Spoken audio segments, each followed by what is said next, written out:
அரியக்குடி திருவேங்கடமுடையான் பெருமாள் கோயில் வந்து சேவகன் செட்டியாருங்கிற ஒருத்தரால் கட்டப்பட்டது. அவர் வந்து அந்த காலத்தில் உண்டியல் பணம்லாம் கலெக்ட் பண்ணி திருப்பதிக்கு எடுத்துகிட்டு போவாராமா. தள்ளாத வயசில் அந்த மாதிரி ஒருத்தராக கொண்டு போகிறப்போ மயக்கம் போட்டு கீழே விழுந்துட்டாராமா.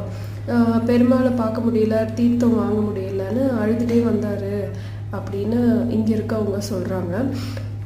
அவர் திரும்பி வந்ததும் பெருமாள் அவர் கனவுல வந்து நானே நீ இருக்க இடத்துக்கு வரேன் அப்படின்னு ஒரு தசை சொல்லி அங்கே பாரு அப்படின்னு சொல்லிட்டு மறைஞ்சிட்டாராமா. அங்கே போய் பார்த்தா ஒரு துளசி செடியும் தேங்காய் ஓடு இருந்திருக்கு. அதுக்கடியில் தோன்றப்போ ஒரு பெருமாள் சிலை கிடச்சிருக்கு. அந்த இடத்துல கோயில் கட்ட ஆரம்பிச்சாங்களாமா. அப்படி கட்டப்பட்டது தான் இந்த கோயில். இந்த கோயில் கட்டி 400 to 500 வருஷம் ஆகுது. அப்புறம் சாத்தப்பன் செட்டியார், சேவகன் செட்டியார் பார்க்கலாம்.